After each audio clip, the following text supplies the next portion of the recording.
la Tanzania,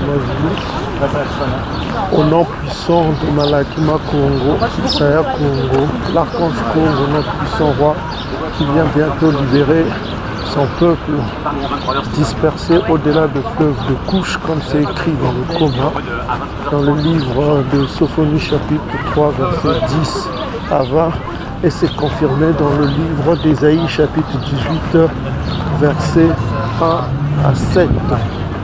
Le peuple du Dieu vivant est dispersé au-delà des fleuves de couches, c'est-à-dire de l'Afrique centrale jusqu'en Afrique du Sud. Et Jacob revient exclusivement pour ce peuple, comme c'est écrit dans le livre de Daniel chapitre 12, verset 1 à 2. Jacob revient, l'archange Congo revient. Donc préparez-vous car il vient pour nous juger. C'est l'homme Malachie chapitre 3, verset 5. Donc, bien aimés frères et sœurs, on revient encore avec le Coma pour aider l'esprit du peuple à se réveiller dans ces derniers temps, à comprendre ce qui va arriver, la sagesse des Bankaka, ce que nous ont légué nos Bankaka. Ok, bien aimés frères et sœurs. Donc nous sommes dans Benantila, chapitre 14. On va découvrir avec vous la sagesse qui nous est donnée. Alors sur ce chapitre, on peut diviser ce chapitre en 3 parties que voici. Parce que ce chapitre, il faut savoir que ok, donc du verset 2 à 10, ça parle de l'avarice dans la vie, le fait de refuser des choses aux gens. Du verset 11 à 19, ça parle de le bon usage à faire de ses biens, et l'hymne à la sagesse de 20 à 27. Donc on va découvrir cela avec vous pour comprendre un peu le sens profond de ce que nous veut nous dire l'Esprit Congo. Donc, alors, on commence. Benantila, chapitre 14, verset 1. On dit ceci. Heureux l'homme qui n'a pas péché par les paroles de sa bouche, qui n'a pas été meurtri par le remords du péché. Donc, il y a deux choses qu'on nous explique ici. Il y a le péché qui est fait par les paroles de sa bouche, et il y a le remords que ressentit celui qui pêche. Alors, qu'est-ce qu'on veut nous dire ici? On veut nous dire qu'il y a deux types de choses. Il y a un jugement qui attend chacun de nous en fonction des paroles qu'il aura prononcées. Et deuxième chose, on nous dit qu'il y a ceux qui ressentent une culpabilité en fonction de ce qu'ils ont fait. Donc, la culpabilité en fonction de ce qu'on a fait est ressentie par ceux qui ne se sont pas repentis. Donc la repentance, comme on vous l'a dit, c'est le fait d'avouer ce péché, de les abandonner et de vivre continuellement dans la crainte de Tatanzan. C'est ça qui veut dire la repentance. C'est en cela que la grâce t'est accordée. La grâce n'est pas accordée d'une façon gratuite. Donc il faut faire un effort de ton côté. Voilà. Dans le monde spirituel, il y a le donnant-donnant. Quand tu fais quelque chose, quand Tatanzan t'accorde quelque chose, toi aussi tu dois accorder quelque chose. Tu dois faire un geste. Donc ça c'est la deuxième chose. Mais la première chose, c'est qu'on va nous dire qu'il y a un jugement qui attend chacun de nous en fonction de ce que l'on dit. Donc ça rappelle quoi? Matthieu chapitre 12, verset 36 à 37.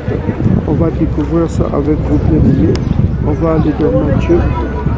Alors Matthieu, le livre de Matthieu chapitre 12, je crois 36 à 37, on va découvrir avec vous.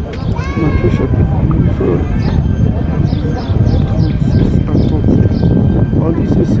Je vous le dis, au jour du jugement, les hommes rendront compte de toute parole vaine qu'ils auront proférée. Car par tes paroles, tu seras justifié, par tes paroles, tu seras condamné. Donc, il faut faire attention à ce que l'on dit, ce que l'on fait sortir de sa bouche. Donc, tout ce qui sort de ta bouche doit être mesuré. La mesure, c'est quoi? C'est ton esprit. Avant de parler, dernièrement, quand on a vu dans Benantila, chapitre 11, versets 7 à 8, on a dit qu'avant de répondre, avant de parler, il faut faire attention, examine d'abord ce que tu veux dire. Et que, mes bien-aimés frères et sœurs, donc c'est ce qu'on nous met en garde parce qu'il y a un jugement qui attend chacun de nous en fonction de ce que l'on a dit, ce que l'on a fait sortir de notre bouche, parce que ce que l'on fait sortir de notre bouche peut avoir une influence positive pour certains et une influence négative pour d'autres. Ok? Donc voilà quoi. Parce que les paroles sont la manifestation de notre esprit. Donc, il faut faire attention à ce que l'on dit. Mieux vaut se taire que de dire des sottises. Mieux vaut se taire que de dire des folies. Ok? Donc verset 2, on nous dit ceci. Heureux celui que son âme ne condamne pas. Ok? Et qui n'a pas perdu son espérance à Tatanzan. À l'homme solide, la richesse est inutile. À l'homme sordide, excusez-moi, à l'homme sordide, la richesse est inutile. Que servent les trésors à l'homme envieux? C'est la question qu'on se pose. Celui qui amasse en se privant lui-même, amasse pour d'autres. Avec les biens d'autres, avec ses biens, d'autres vivront dans les délices. Je répète encore. Celui qui amasse en se privant lui-même, amasse pour les autres. Avec ses biens, d'autres vivront dans le délice. Ok? Cela veut dire quoi? Cela nous rappelle quoi? Proverbe chapitre 13, verset 22. Le riche amasse les richesses pour le juste. Ok? Proverbe chapitre 13, qu'on avait vu, verset 22. Le riche amasse les richesses pour le juste. Voilà, verset 5, on dit, celui qui est mauvais à lui-même, pour qui sera-t-il bon? Celui qui est mauvais pour lui-même, pour qui sera-t-il bon? Donc vous voyez, celui qui est mauvais pour lui-même, pour qui? Ça c'est une belle question. La réponse viendra du Proverbe chapitre 11, verset 17, si je ne me trompe pas. On va découvrir avec vous. Proverbe chapitre 11, verset 17, va nous donner la réponse. On dit ceci, l'homme bon fait du bien à son âme, mais l'homme cruel trouve sa propre chair.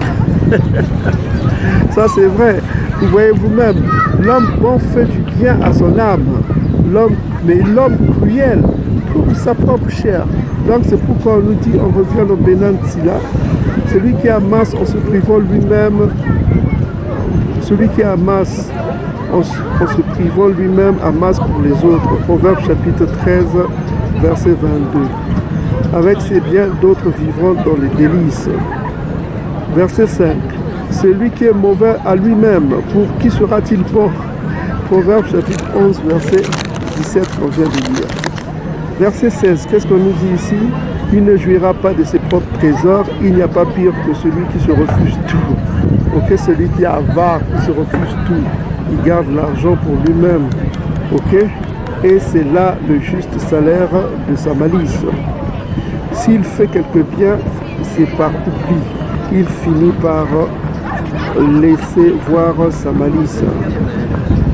C'est un méchant que celui qui regarde d'un œil d'envie et qui détourne son visage et méprise les âmes. Verset 9, l'œil de l'avare. L'avare, c'est celui qui donne difficilement, qui ne partage pas. L'œil de l'avare n'est pas rassasié par une portion et une funeste convoitise qui sèche l'âme. Verset 10. Verset 10, qu'est-ce qu'on nous dit sur verset 10? L'œil mauvais se refuse de pain. Il a faim à sa propre table. Verset 11. Mon fils, selon ce que tu possèdes, fais-toi du bien et présente à ta tanzane de dignes offrandes. Donc tout ce qui est bon, tout ce qui est permis dans le coma, fais-toi du bien quand tu as quelque chose. Parce qu'on n'a qu'une seule vie, hein, mon frère. On n'a qu'une seule vie, ma soeur. Il faut parfois se faire du bien, c'est ce qu'on te recommande. Tout ce qui est permis dans le coma, dans la limite de ce qui est permis dans le coma. Ok? Parce que ta liberté est limitée en fonction de ce que te recommande ta Tanzam bientôt. Verset 12. Rappelle-toi que la mort ne tarde pas et que le pacte du Sheol ne t'a pas été révélé. Verset 13. Avant de mourir, fais du bien à ton ami, selon tes moyens, et tends la main et donne-lui. Voilà. Verset 14. Ne te prive pas d'un jour de fête et ne laisse pas échapper aucune partie d'un bon désir. Donc, de temps en temps, il faut se faire plaisir.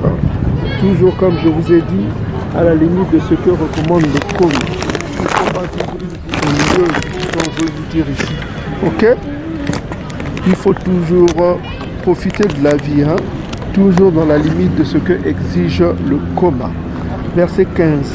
Est-ce que tu ne laisserais pas à d'autres le fruit de ton labeur et le fruit de tes peines à la décision du sort? Donne et prends et réjouis ton âme, car il n'y a pas à chercher des délices dans le Sheol. Donc il faut te réjouir sur terre ici, parce que là-bas où tu iras, il n'y a pas de réjouissance. Donc quand tu as quelque chose, essaie de te faire du bien dans la limite de ce que exige le coma. Ok? Fais-toi du bien, ne sois pas comme l'avare qui se prive de tout, qui se prive juste pour économiser, juste pour voilà quoi, pour ne pas partager. Mais quand tu as quelque chose, essaie de te faire du bien. Ok? Voilà quoi. Mais souviens-toi toujours des commandements de ta Tanzam et qu'il y a un jugement qui nous attend. C'est pourquoi il faut faire, voilà quoi, toujours à la limite de ce que le coma. Verset 17. Toute chair vieillit comme un vêtement, car c'est la loi portée dès l'origine, tu mourras certainement. Ok? Verset 18. Comme la feuille verdoyante sur un arbre touffu, il laisse tomber les unes et fait pousser les autres. Ainsi en est-il de génération de chair et de sang. Les unes meurent et d'autres viennent à la vie. Donc voilà quoi. Verset 19. Tout homme corruptible finit par périr. Donc il faut que tu te souviennes de ça. Tout œuvre corruptible finit par périr. Voilà quoi. Verset 20. On dit ceci. Heureux l'homme qui médite sur la sagesse et qui parle avec son bon sens. Donc ici ça nous rappelle quoi, le psaume chapitre 1 verset 1 à 10. Donc heureux l'homme. On dit ceci, heureux l'homme qui médite sur la sagesse, sur le coma et qui parle avec son bon sens. Verset, on est au verset 12. On dit ceci, qui réfléchit dans son cœur sur ses voies et étudie ses secrets. Il étudie les secrets du coma. Comment il étudie les secrets? En lisant le coma. Ésaïe chapitre 34, verset 16, la lecture du coma, la réflexion sur le coma, à chercher à connaître le mystère de ta personne. Lui-même te révélera quand tu gardes le commandement. Il te donnera des révélations. Verset 22. Qui la poursuit comme un chasseur et quête ses entrées. Donc voilà quoi. Qui la poursuit comme un chasseur et quête ses entrées. Donc nous sommes... Alors, attendez, nous sommes où? Voilà. Qui la poursuit comme un chasseur et quête ses entrées. C'est ce qu'on nous dit ici.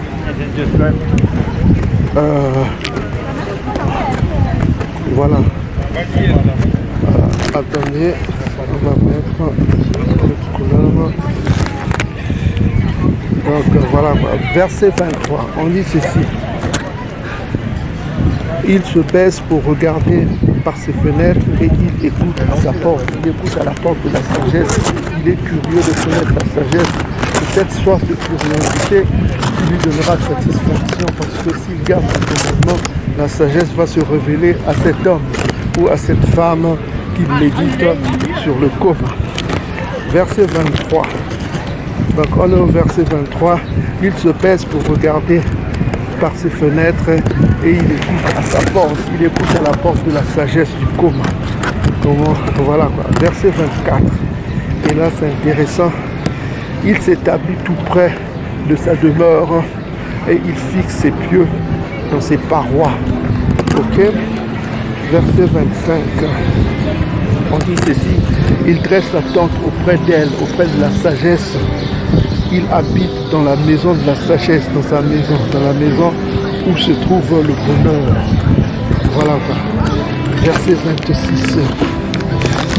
Voilà. Il met ses enfants sous sa protection. Donc il met ses enfants sous la protection du coma. Ok, ça nous rappelle quoi? C'est la transmission. C'est la transmission qui est recommandée toujours dans le coma, dans la loi de Massa. Notamment, ça vous rappelle quoi? Deutéronome chapitre 6, verset 2 et Deutéronome chapitre 6, verset 7. Il y a encore d'autres écritures qui confirment que nous avons besoin de transmettre le coma à des générations à venir, à nos enfants. Il faut leur transmettre l'amour du coma. Psaume chapitre 78, versets 5 à 6. Ok?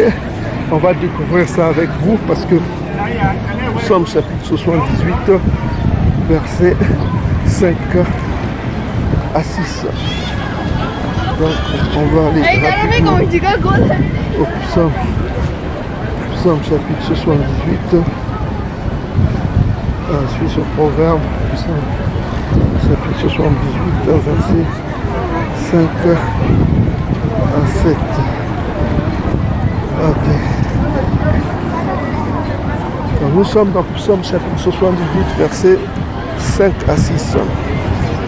Tata Nzambi a établi un témoignage en Yakuba. Ok? Il a mis une loi en Isolélé. Il a ordonné à nos pères de l'enseigner à leurs enfants. De l'enseigner à leurs enfants. C'est ce qu'on appelle la transmission. Ok?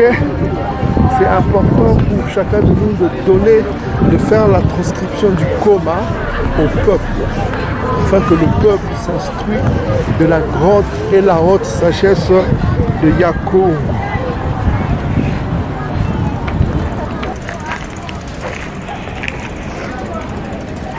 Donc, ce que on a bien vu tout à l'heure, c'est qu'on veut nous dire qu'il est important. Voilà quoi. On dit ceci, l'homme il met ses enfants sous sa protection, sous la protection de quoi? Du coma, qu'on vient de dire, de la sagesse. Ok? De la sagesse. Il s'abrite sous ses rameaux. Donc il s'abrite sous ses rameaux. Mettre ses enfants sous la protection du coma, c'est quoi? C'est ce qu'on vient de dire, c'est la transmission. C'est transmettre le coma à ses enfants, de rappeler que c'est Yacoub qui nous a délivrés dans le pays de Kamata. Quand nous étions en Égypte, en captivité, c'est Yacoub qui nous a délivrés. Rappelez les œuvres de Yacoub, ce qu'il a fait beaucoup pour ce peuple. Ok, l'archange Congo a toujours soutenu les Bantous et il viendra pour nous délivrer. Tout cela doit être transmis. C'est ce qu'on vient de lire dans le Psaume chapitre 78, versets 5 à 6. Il faut transmettre le coma aux enfants afin qu'ils vivent sous la protection du coma. Verset 27, on nous dit quoi? Toujours Benantila, verset 27. À son ombre, il sera garanti contre la chaleur, il se reposera sur sa gloire. Donc la récompense, c'est quoi? C'est le grand repos. Le repos qu'a toujours promis à Congo pour tous ceux qui s'abritent dans le coma, eux et leurs enfants. Donc, on en a fini là. Ce chapitre était vraiment intéressant. Qu'est-ce que nous avons appris de ce chapitre? Nous avons appris que il n'est pas bon d'être avare, de vivre la vie d'avare en se privant de tout. Quand tu as quelque chose, profite de la vie qui t'est donnée parce que la mort peut te surprendre. Il faut que tu profites à la limite de ce qu'exige ta Tanzanie. Donc ta liberté dans le profit de cette vie doit se limiter à ce que exige ta Tanzanie. Ne te laisse pas tenter par le péché, mais profite de la vie de l'homme. Ok? Ne vis pas une vie ennuyeuse en te privant de tout. C'est ce qu'on veut nous apprendre ici. Et par ailleurs, on nous a dit qu'il est bon pour chacun de nous de faire toujours, de rechercher toujours le coma, la sagesse, de mettre en premier la sagesse dans nos vies, de s'abriter sous ses ailes, nous et nos enfants, ok, de transmettre le coma. Cela nous sera bénéfique en quelques circonstances que ce soit dans cette vie et dans la vie qui va venir. Donc c'est en cela qu'il est important que chacun de vous comprenne que le coma, c'est notre vie. Le coma, c'est ce que nous devons aimer. Donc, bien aimés frères et sœurs, pour résumer tout cela, nous allons finir avec une écriture qui vient en esprit. Nous allons aller dans le Psaume chapitre 8, dans le Proverbe chapitre 8, versets 10 à 11. Ce proverbe 8 explique un peu la leçon du jour d'aujourd'hui. Alors, Proverbe chapitre 8, verset 10 à 11 nous dit ceci. Préférez mes instructions, c'est la sagesse qui parle. L'esprit Congo dit ceci. Préférez mes instructions à l'argent, ok? Et la science, la connaissance à l'or le plus précieux, mes frères et sœurs. Profitez l'instruction du coma à l'argent et la connaissance, la science, quoi, à l'or le plus précieux. Verset 11, on dit ceci. Car le coma, la sagesse vaut mieux que les perles. Elle a plus de valeur que tous les objets de prix. Ok? Donc c'est ce qui résume le passage qu'on vient de lire.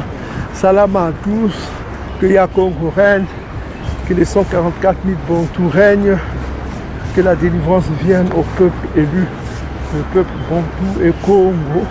Soyez bénis, mes frères et sœurs. Marchez toujours dans la crainte de Tatanzambi et notre délivrance sera assurée. Salama.